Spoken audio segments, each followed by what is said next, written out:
안녕하세요, 송아재입니다. 저는 지금 공지사항에서도 언급을 했듯이 푸켓에 놀러 왔는데 푸켓을 마일리지 항공권을 발급을 해서 놀러 온 거예요. 마일리지 항공권에 관심 있으신 분들을 위해서 아시아나 마일리지랑 대한항공 마일리지에 대해서 좀 비교를 해볼까 합니다. 일단 저는 아시아나 마일리지랑 대한항공 마일리지를 둘 다 모으고 있고요. 지금 푸켓 같은 경우는 원래 아시아나랑 대한항공 마일리지가 모두 발권이 가능한데 푸켓이 아직 아시아나 항공은 취항을 안 한 것 같아요. 푸켓으로 직항은 대한항공으로 왔고요. 아시아나 마일리지는 저희가 방콕에서 출국하는 거 발권을 했습니다. 그래서 푸켓인 방콕 아웃으로 마일리지 발권을 했고요. 마일리지를 하나만 모신다고 하면 저는 개인적으로는 아시아나를 추천드리고요. 전략적으로 가고 싶으신 분이라고 하면은 둘 다 모시는 것도 추천을 드려요. 자, 아시아나 마일리지, 대한항공 마일리지 가장 큰 차이점은 적립 비율이 다르다는 거죠. 요즘에는 통상적으로 대한항공 마일리지는 결제금액 1,000원당 1마일리지, 아시아나항공 같은 경우는 결제금액 1,000원당 1.5마일리지가 최고고요. 신한카드 기준으로 했을 때 해외에서는 2배 적립되기 때문에 해외에서 1,000원당 2마일리지, 아시아나는 1,000원당 3마일리지를 적립할 수가 있습니다. 두 번째로 제가 볼 때 가장 큰 기준은 아시아나 항공은 발권하기가 어렵고 대한항공은 발권하기 쉽다는 점인데, 실제로 비행기 보유 대수조차도 거의 2배가 차이 나는데요. 아시아나 같은 경우는 77대가 있을 거고요. 대한항공은 한 150대 정도가 있을 거예요. 그런데 어차피 인기 여행지 같은 경우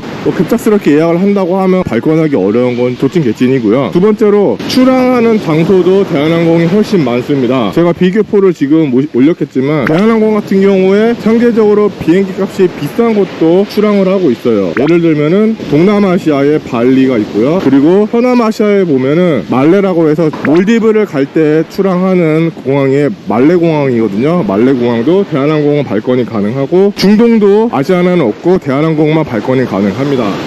그리고 북미 같은 경우에는 캐나다는 대한항공만 발권이 가능하고요. 미국 같은 경우도 대한항공에 비해서 아시아나는 상대적으로 적은 공항에 취항을 하고 있어요. 대한항공 같은 경우는 상대적으로 마일리지 가치수가 높은 공항을 발권이 가능하다는 게 메리트라고 볼 수가 있겠고요. 발리 같은 경우는 거리도 멀기 때문에 비행기 값이 상당히 비싼 편이거든요. 그런데 대한항공 마일리지에는 동남아에 속해 있어서 4만 마일리지로 발리를 예약할 수 있다는 점이 정말 큰 장점이라고 볼 수 있겠습니다. 개인적으로 발리하고 말레 때문에 저희가 대한항공 마일리지를 모으기 시작했고요.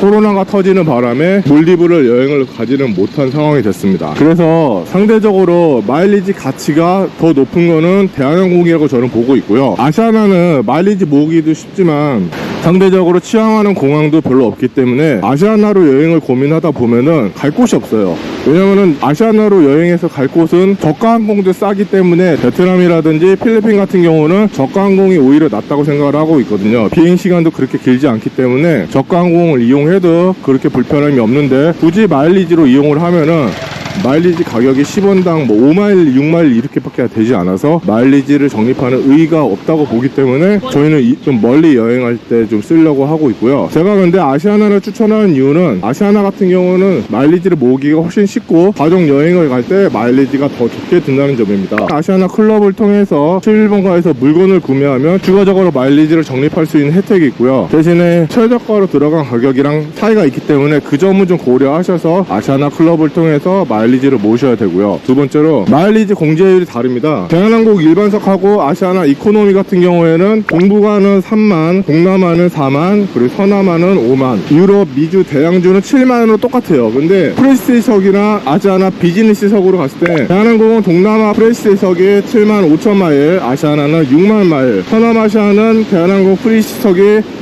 9만 마일, 아시아나 비즈니스는 7만 마일로 마일리지가 만 마일리지, 2만 마일리지가 차이가 납니다. 대한항공 같은 경우는 마일리지 모으기가 상대적으로 어렵거든요. 그렇다 보니까 프리시석으로 여행을 하기 위해서는 상대적으로 대한항공이 더 어려운 감이 있고요. 그리고 유아 동반으로 가실 경우에는 만 2세 미만의 유아에 대해서는 대한항공하고 아시아나 항공 모두 성인 마일리지의 10%를 공제를 한 다음에 좌석 배정 없이 가는 건 똑같습니다. 그리고 둘 다 국제선 같은 경우에는 백신넷이 있기 때문에 아이를 앞에 바구니에 눕혀서 가는 방법이 있어서 크게 차이가 없는데, 이제 아이가 만 2세 넘어가게 되면은 공제율이 다르거든요. 대한항공은 100% 마일리지를 공제하게 되지만 아시아나 같은 경우에는 성인 기준 75%만 마일리지를 공제하기 때문에 상대적으로 더 적은 마일리지로 여행을 할 수가 있습니다. 이게 4만 마일리지 기준으로 했을 때는 3만 마일리지만 있으면 동남아를 여행을 갈 수 있다는 얘기거든요. 거의 700만원 돈 써야지 모을 수 있는 마일리지가 필요하지 않다는 게 훨씬 매력적이라서 동남아를 가족들하고 여행 갈 계획이 있다고 하면은 아시아나가 상대적으로 유리한 점이 있습니다. 결정적으로 유명한 관광지는 아시아나나 대한항공이나 발권하기가 어렵습니다. 아시아나든 대한항공이든 발권하기 어렵기 때문에 몇 개월 전에 미리 발권을 한다는 건 제 기준에서는 좀 비슷하고요. 마일리지 발권의 가치를 최대한으로 끌어올리기 위해서는 비즈니스석이라든지 프레시석을 예약을 하는 게 가장 효율이 좋은데, 코로나 시즌 때문에 대한항공이든 아시아나든 마일리지를 모으신 분이 너무 많아서 프레시석은 정말 발권하기 어렵습니다. 정말 발권하기 어렵거든요. 좀 있으면 이제 대한항공이 마일리지 개편을 언젠가는 할 텐데, 개편하게 된다면 더 높은 마일리지를 모아야 되기 때문에 개인적으로는 아시아나를 추천을 드리고 있어요. 그리고 아시아나항공이나 대한항공 같은 경우 스카이팀이라든지 스타 얼라이언스 항공을 예약할 수가 있습니다. 그런데 이게 또 대한항공은 무조건 왕복 결제만 가능하다는 단점이 있고요. 마일리지 공제도 상당히 비상식적으로 되어 있기 때문에 실질적으로 스카이팀을 이용해서 발권한다는 거는 거의 불가능에 가깝고요. 아시아나 같은 경우에는 편도도 결제가 가능하다는 장점이 있습니다.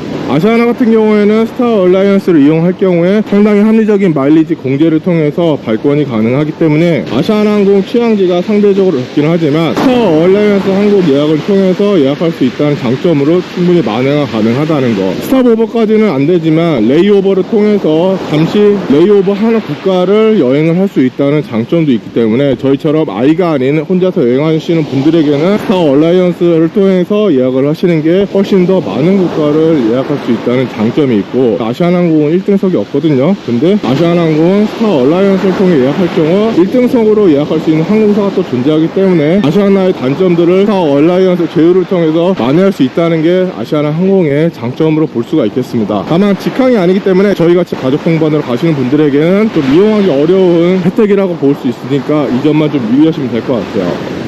자, 마지막으로 얼마나 마일리지를 모아야지 우리는 여행을 갈 수 있을까? 마일리지 항공 카드 중에서 공인율이 가장 높은 게 아시아나는 에어 1.5 카드, 대한항공은 에어 1 카드입니다. 에어 1.5 카드 같은 경우에는 1000원당 1.5 마일리지, 에어 1 카드 같은 경우에는 1000원당 1 마일리지를 적립을 해주고 해외에서는 2배 적립 서비스를 시행을 하고 있어요. 이 카드를 기준으로 해서 저희가 적립을 한다 가정하면 미주를 여행한다고 가정을 했을 때 왕복 75,000 마일리지가 필요하게 되고요. 에어 1.5 카드로는 4,600만원, 에어 1 카드로는 7,000만원을 써야지만 마일리지를 모을 수가 있습니다. 그래서 아시아나항공이 상대적으로 마일리지 모으기가 좋다는 게 이런 점이라고 볼 수가 있고요. 그뿐만 아니라 저희가 이번에 푸켓에 여행을 올 수 있었던 게 국민카드랑 롯데카드 신규 발급 이벤트로 18,000 마일리지랑 2만 마일리지 제공하는 이벤트가 있거든요. 이를 통해서 거의 4만 마일리지를 쉽게 모을 수가 있었고요. 상테크를 통해서 저희가 꾸준히 마일리지를 모으고 있었는데, 대한항공 같은 경우에는 상테크를 통해서 카드 한 개당 960 마일리지 정도를 모을 수가 있어요. 그러면 대략 1년에 11,000 마일리지를 모으게 되거든요. 그럼 상테크 카드 2개 정도 돌리면은 2만 마일리지 정도를 추가로 모을 수가 있기 때문에 2년 안 되게 모으면은 4인 가족으로 동남아 여행하는 거는 쉽게 발권이 가능하다고 보고 있고요. 그런데 대한항공 같은 경우에는 요즘에 많아봤자 카드 발권시 8,000 마일리지밖에 주질 않고 있기 때문에 아시아나 같은 경우는 혼자 가시는 거면 신규 발급 이벤트 2번만 하면 동남아 여행이 쉽게 올 수 있다는 장점이 있어서 아시아나 항공권을 발급하는 것도 장점이 될 수가 있습니다. 아시아나가 취향이 안 된 곳은 국적기를 통해서 이동이 가능해요. 저희가 인도네시아 갔을 때도 발리 인 자카르타 아웃 이런 형식이었거든요. 신규 이벤트까지 생각하면 꽁으로 마일리지 모은 다음에 국적기를 통해서 더 저렴하게 다른 곳을 여행을 하면 되기 때문에 큰 단점으로 보이지 않고 있습니다. 지금까지 아시아나 마일리지, 대한항공 마일리지에 대해서 비교를 했고요. 걸어가면서 생각나는 대로 말을 하다 보니까 빠진 부분이 있을 것 같은데, 부족한 부분은 댓글을 통해서 질문을 해주시면 안내를 해드릴 거고요. 긴 영상 함께 해주셔서 감사하고요. 오늘 영상이 조금이라도 도움이 되셨다면 구독, 좋아요, 알림 설정 꼭 부탁드리겠습니다.